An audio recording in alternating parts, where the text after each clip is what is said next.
intelligent? La réponse est nécessairement oui, voyons. Tout d'abord, cette pensée vient du fait que les personnes intelligentes et cultivées lisent énormément et de ce fait, abîmant leur vue, se trouvent obligées de porter des lunettes. Mais vous vous demandez alors, vous, pauvre homme dénué de toute paire de lunettes, si cette histoire est vraie? Je vais vous faire partager l'un de mes secrets. Il existe un club, plus ou moins secret, dont je suis moi-même membre et qui se réunit chaque mois dans un café. Dans ce café, nous nous reconnaissons grâce à nos lunettes, signe de notre appartenance. Oui, je sais, cela peut vous paraître un peu sectaire, mais bon, il fallait trouver un moyen discret de se reconnaître mutuellement sans risquer de vexer les autres. À l'image de Franck Ribéry, par exemple, qui a malencontreusement appris l'existence de ce club et, après avoir essuyé mon refus, m'a regardé en me disant, les yeux pleins de tristesse, de désespoir et de pertinence: « J'espère que la roue tourne va tourner car je vais essayer jusqu'à quand je pourrai. » Très intéressant cette capacité au dialogue. Encore un homme sans lunettes? Bref, passons. Comme je m'apprêtais à vous le dire, lors de nos réunions sont abordées les questions les plus importantes auxquelles chacun est confronté. Autrement dit, l'élite y est réunie afin de déterminer l'avenir de la France. D'ailleurs, vous seriez tous très étonnés de connaître l'identité des membres de notre club. Bien entendu, nous devons rester discrets. Il faut savoir que chaque membre est recruté à son intelligence. Et donc, vous m'avez comprise, bien entendu, à ses lunettes.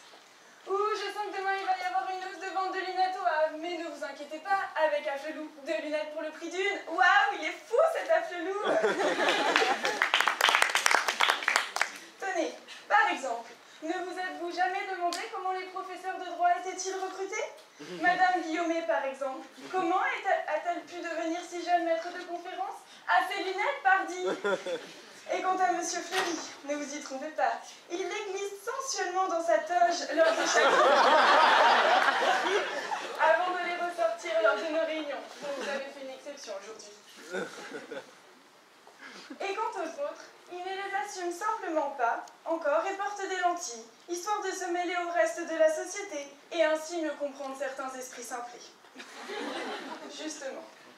Lors d'une de nos réunions, un jour, est apparue une petite blonde, les cheveux courts et bourriffés, avec un accent des pays nordiques et d'étranges lunettes criardes sur la tête, du nom d'Eva Joly. Tout le monde la regardait avec des yeux ronds. Elle nous tenait un discours comme quoi il ne faut plus utiliser de papier car ça détruit nos arbres adorés, qu'il faut tous acheter un vélo comme Monsieur Guillet. Bref, un peu illuminée. Eh bien, elle a eu l'ingénieuse idée de mettre ses lunettes sur le bout de son nez et captivant ainsi en un instant l'attention, est devenue candidate écologiste aux élections présidentielles. Bon, elle a dû les retirer trop tôt, 2,17%. Quant à notre président de la République, François Hollande, lui, il les a encore. Car, au fin fond de sa Corrèze, il a eu l'idée soudaine, un jour, à force de ne plus supporter les moqueries incessantes de ses collègues telles que « Hé, Flamby, viens par ici, ramène tes fesses, gros patapouf !» et autres poésies juvéniles, de porter des lunettes. Lui donnant un air sûr de lui, il se répéta chaque jour « Moi, François, je vais virer le nabot à talonnettes. Moi, François, je vais devenir président de la République. » Et réussit ainsi à conquérir la majorité des Français. Je vous l'annonce donc, les lunettes sont le fait générateur de l'intelligence, de la réussite. Elles rendent intelligent. D'ailleurs, testons un peu l'effet des lunettes sur son organisme.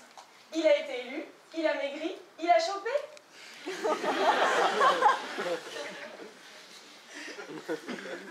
D'ailleurs, en parlant de réussite, prenons la question dans son sens inverse. Pourquoi les lunettes ne rendraient-elles pas plus intelligents? Trouvez-moi un seul contre-exemple. Alors que Père Castor raconte les meilleures histoires du monde, que François le binoclard est l'intellectuel de la bande à Titeuf, que le lapin blanc est le seul à savoir lire l'heure dans Alice au pays des merveilles, que Merlin l'enchanteur est le premier à avoir su décrypter les phénomènes physiques, que Gilles le Breton est le seul à pouvoir vous parler entre le fromage et le dessert de concession de service public alors que vous n'en pouvez plus. Évidemment, je n'insinue pas non plus que porter des lunettes rend parfait, ça se saurait. J'ai même d'ailleurs l'exemple d'un Belge qui est venu me voir l'autre jour, tordu de rire. « Hé, sais-tu pourquoi les Belges retirent leurs lunettes avant de souffler dans l'alcotest? Parce que ça leur fait 2 verres de moins. » Ah ah, ah ah. Au vu de cette plaisanterie, j'ai le regret de vous annoncer que l'on a beau avoir tout essayé. Les Belges sont de manière résolue imperméables à toute forme d'intelligence. C'est bien chouette tout cela, me direz-vous. Mais pourquoi les lunettes rendraient-elles plus intelligents? C'est tout simple.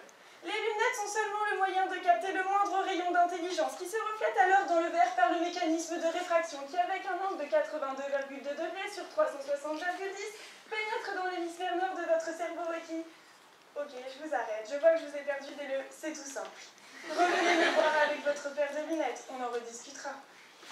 D'ailleurs, une étude britannique a récemment montré que porter des lunettes lors d'un entretien d'embauche augmente notre chance de décrocher un emploi. Car ainsi, nous nous sentons plus sûrs de nous, plus déterminés, plus professionnels. Qui a insinué que nous portions des lunettes car nous étions myopes comme des taupes? Bon, je dois vous l'avouer. Si les lunettes rendent plus intelligents, il y a néanmoins le revers de la médaille, celui du petit côté intellectuel qui fait dire « Oh, elle, je suis sûre qu'elle passe son temps à réviser ». Et puis, il y a celui qui donne des airs de secrétaire et qui déclenche des... Tu sais ce qu'on dit, femme à lunettes? Je crois pas, non. Alors, mesdames et messieurs, mademoiselle ma contradictrice, sachez que l'argent, c'est comme l'intelligence. Inutile d'en avoir si l'on ne s'en sert pas. Alors, utilisez-la à bon escient et rendez-vous chez l'opticien.